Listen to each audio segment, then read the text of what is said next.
I'm Jenny Jones. For the last several weeks, you had a chance to win a date with me, but obviously you missed out because tonight we'll be introducing you to the lucky winner.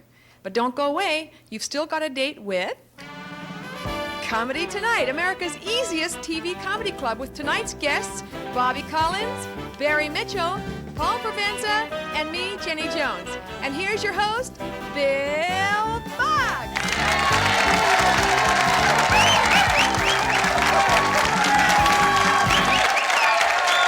Thank you. Thank you, Jenny Jones. Okay, we are all looking forward to finding out about that dream date that occurred a little earlier in the week with Jenny Jones. But first, we've got a lot of show ahead, so let's get right to it with our first comedian. This is Bobby Collins. Come on, Bob.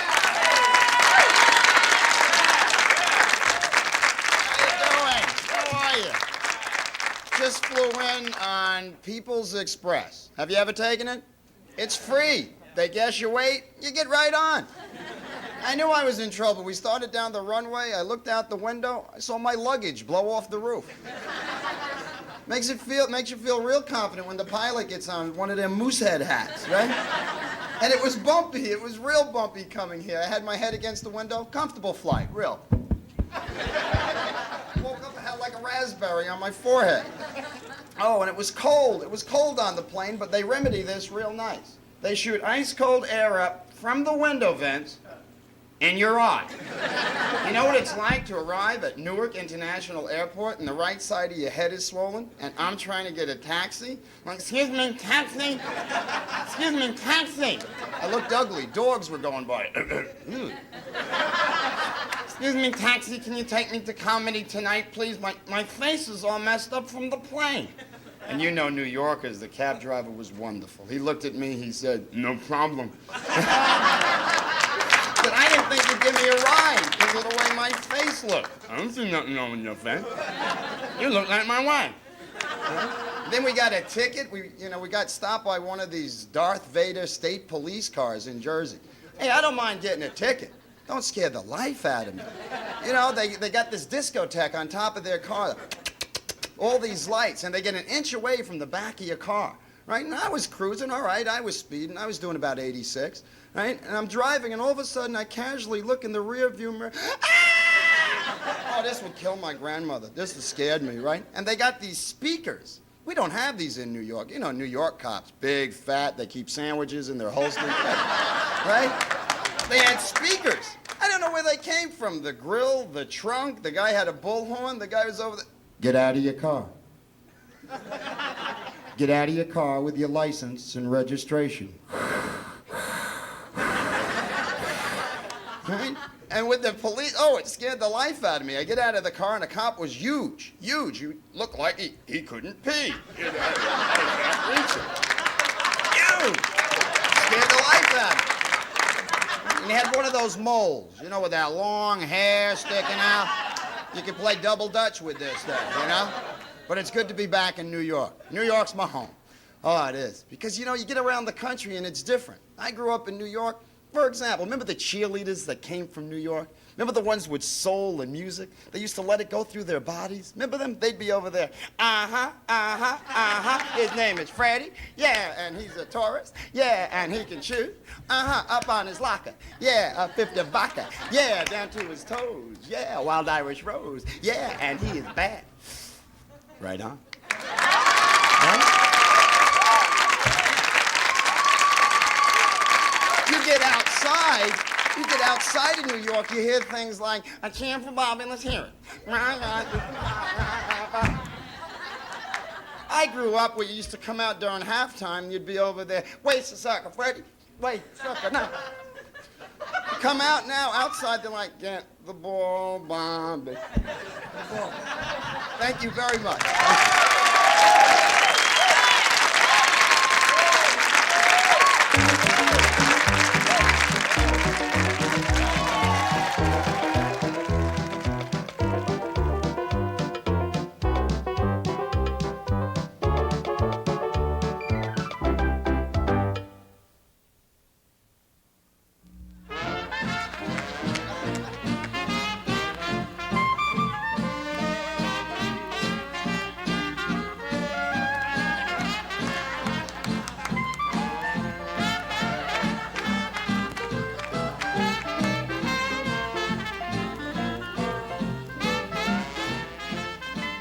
Susanna, this relationship is not working out. I mean, you're a nice girl and all that, but I'm preoccupied with death, and all you want to do is play games.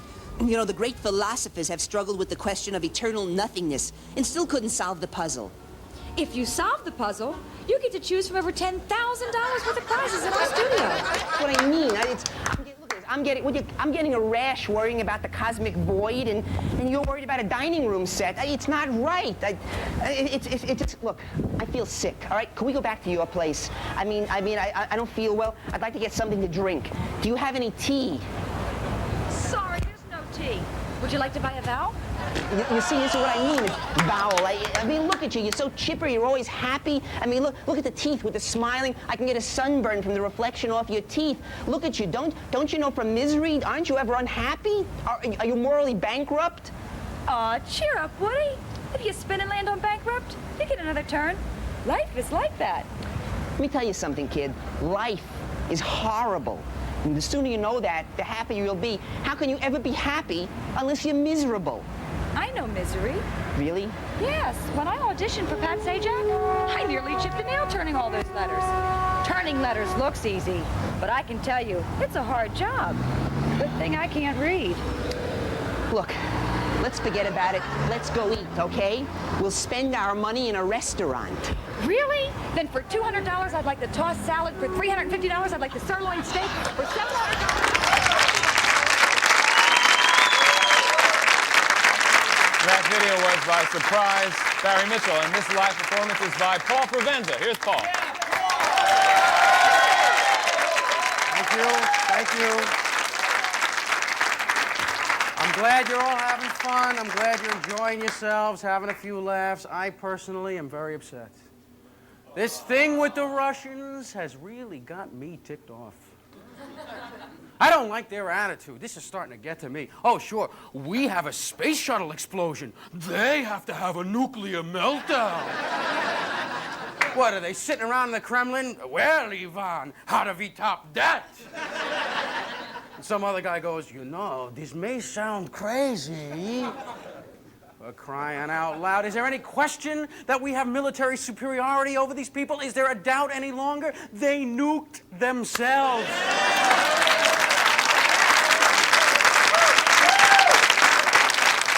They can't handle the technology. We don't have to be afraid of them anymore. We should develop the Star Wars system and give it to them.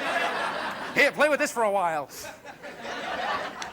They'll blow themselves up. They're nuts. They're like the Jetsons at the end of the show. George Jetson. Jane, how do you shut this crazy thing?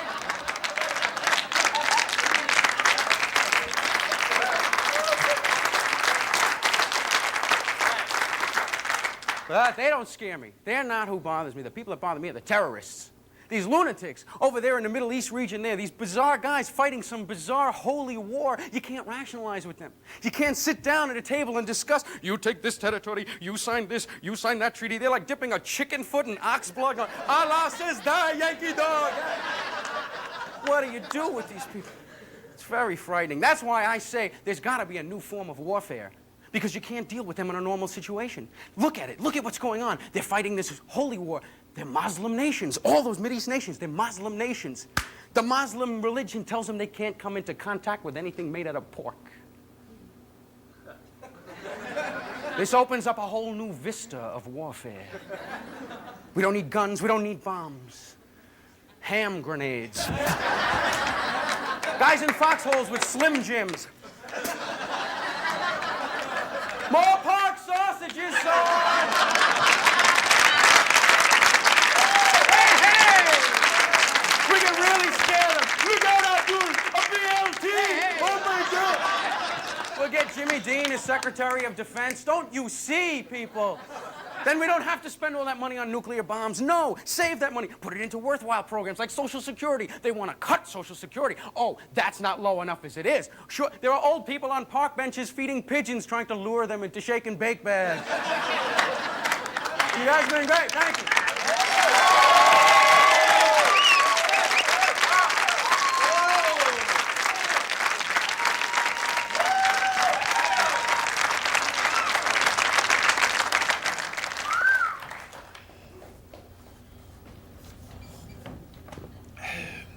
dinner was lovely, Bill. This is a real cozy place. Thanks for bringing me here. Well, Jenny, I purposely chose this place because I wanted to talk without any distractions. Have you thought about what I asked you? Well, we've been seeing each other for over a year now, and I like you a lot, but living together... Come on. Look, we're together all the time anyway. Think of the money we'll save on rent. Think of the great record collection we'll have. I just don't think we want the same things, that's all. I think we're totally compatible. Hi, any requests? Yeah, go away. Let him play. I think it's romantic. Well, I don't think it's romantic. You see what I mean? There's so much we don't know about each other. I happen to like accordion music, and you don't. And how can we move in together? We're strangers. We're not strangers. Okay, you can play, but play softly, all right? So anyway, here's the thing that I read. With her song, hearing me softly. All right. Hold it. Do you play here every night? Yep, every night. Well, then, play tomorrow. Tomorrow, No. tomorrow, I love ya. Tomorrow. I got it. Here's $5, okay? Beat it. Look. Beat it, no one wants to be defeated. All together, tell your No, that's not what I meant. I like it. Play more. What are you talking about? Beat them. more than the greatest love the world has known. I would like this guy to play a solo. So low that I can't hear it. Bill, I've heard stories about your reputation. You're the first guy I've ever gone steady with, but you've had lots of girlfriends. Look, I don't care about all the girls I've loved before. Who traveled in and out my door. Hey, listen, I'm anyway, glad where are you you going to find a more good-looking guy than me, huh? You're so vain. You probably think the song is about you. You're so vain. What about the future? You know, someday I'd like to get married. Well, I think, anything's possible. See, your idea... Marriage Rice diet. Marriage is Your not an idea of a good impossibility. time is sitting in front of the television watching baseball.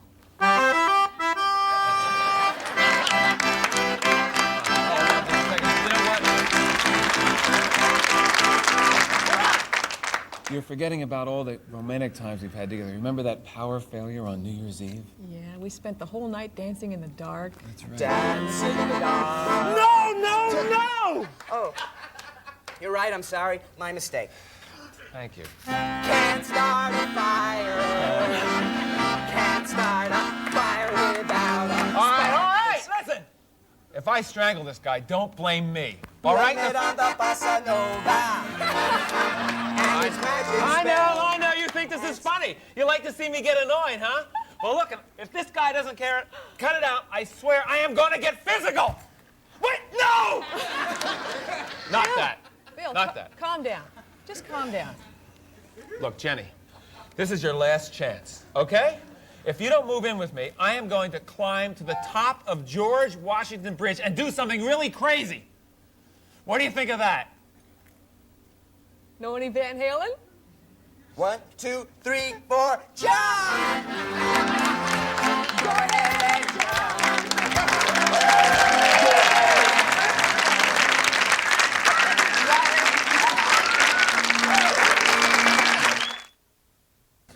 For the past few months, we've been running the Win a Date with Jenny Jones contest here on Comedy Type. What we did was we asked our viewers to send in cards or letters explaining why they would like to have a date with the beautiful Star Search $100,000 comedy champion. And the people sent in hundreds of letters, and this is the one that won the contest. Our contest winner, Michael Shirk of State College, Pennsylvania. This is what he said. Dear Win a Date, I'm a student at Penn State. They say 1.5 girls for every guy. They lied. I need a girl. Jenny has everything I need. UPS her today. Affectionately yours and waiting by the phone for the call, Michael A. Shirk from State College, PA. He goes to Penn State. So what we did was we brought Michael to New York this week for the dream date. And Jenny, you were on a date. How was it? Is it too late for me to become a nun? I'm not sure about the technical requirements on that. Anyway, it's a big moment on Comedy tonight. Now let's meet our Win a Date with Jenny Jones contest winner. Here is Michael Shirk. Yeah, nice.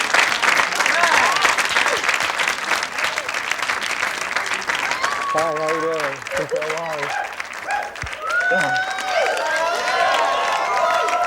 Okay, kids. Break it up. We've got some work to do. Oh, sorry. Looks like they had a good time. All right. Let's get a couple things about Michael. Michael, first, welcome here. And how old are you? Thank you. I'm 21. 21, all Yeah. right. You go to Penn State, big Yeah. college, right? What's your major there at Penn State? I'm in graphic design. Graphic design, all right. So when we called you on the phone, what was your reaction when you heard that you won the Win a Date with Jenny Jones contest? Well, I was pretty surprised. I lost. I was supposed to call back, and I lost the number. It was just really dramatic. I never thought I'd win, so it was really surprising. Well, another thing that was interesting was when we called you, you were like in the middle of final exams, right? Yeah. What did you do? Well, she gave me only girl who set it up only gave me 20 minutes to rearrange my finals. So I had to call my teachers at 10:30 at night and get my art history and French finals moved so I could come up here. So that's rather unusual, isn't it, to be able to cancel final exams? Yeah, well, I told them I won the Irish sweepstakes. All right, good. All right, let's get right to it. Why don't you tell us what your evening was like with Jenny? Let's start off at the very beginning, okay? Okay. We got some pictures of this. Now, what's going on here? Well, I was pretty relaxed, no problems at all. I just had a couple beers. But to prepare for the date? Just to loosen me up a little bit. How many beers did you have? I think it was about 14 or 15. That got you ready. Oh, okay. What's this? Well, you guys, you tried to offer me some other girls, and I wanted Jenny. I mean, it was, simple as that. I mean, no You were substitutes. waiting for Right. Jenny. All right. I guess Right. the big question is that people would wonder this when you meet a star in person. What was your first impression of Jenny? Well, it was this. Kind of makes sense. But after talking to her, I realized there's a lot more to her, and she's, I see. That's basically your second impression. All right. Right. Well, let's continue along. I know Jenny was performing at Caroline's, and what's Well, going on here? She brought me up on stage here, so she introduced, the contest. So you're up on stage. What happened on stage? Well, I thought it was What's a little odd. this? She made me turn around and show my buns to the audience. So, How did you do? well, they only gave me a 4.5 out of 10. So I was kind of robbed. Jenny. All right. So then you finished performing at Caroline's, where you're headlining, Yes. right? And the big night is ahead. Take it and tell us about the rest of the evening. I will tell you, the only thing I have to complain about is the budget. I mean, you're a real nice guy, Bill, and Thanks. it's great and everything, but the budget was about $12 on a roll of Well, film for we this never- date, Hey, we never said we said he'd have a date. We didn't say we'd pay for the date. I don't think he had to pay for everything, Luckily, he was a nice guy. He said money is no object. So anyway, here we are getting on the bus.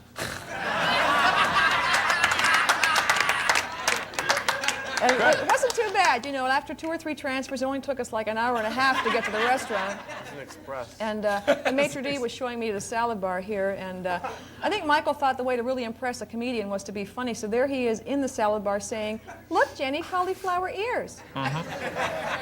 So, Okay. and I said, "Look, Michael, just relax. Let's get to know each other. Look, you want to feel my melons." Michael's not real bright, and so then we went off to. I'll read them on. Then it was off to a quaint little Italian restaurant called Casa de Flies for some of their house specialty you can see here. The nice thing is whatever you don't eat does make a lovely wall hanging. And I felt bad because of the money, so I offered to pay for the pizza, and of course Michael didn't want to do that, so we settled it the only way he knew how. We arm wrestled. And we said whoever wins pays, and luckily I had enough money. Well, So what about after dinner? after dinner was the movies. It was time to go to the movies, and I wanted to see this classic here, but Michael didn't want to go. He said he wanted to keep his quarters for the bus ride home.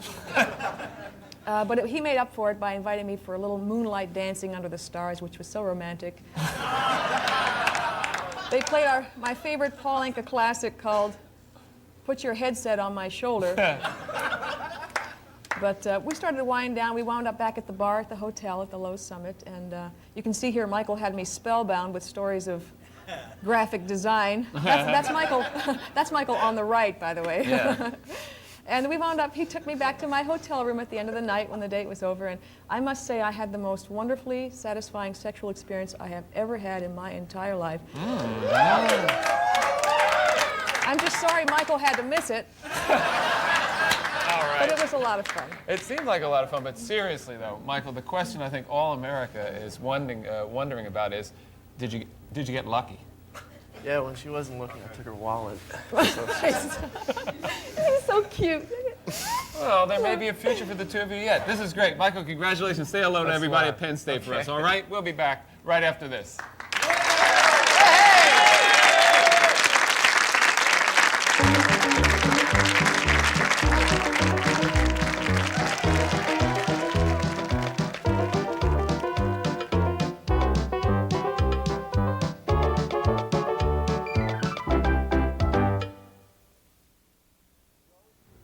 Thank you, everybody. It's a nice show, and go see Bobby Collins soon at Caroline's. Good night, all.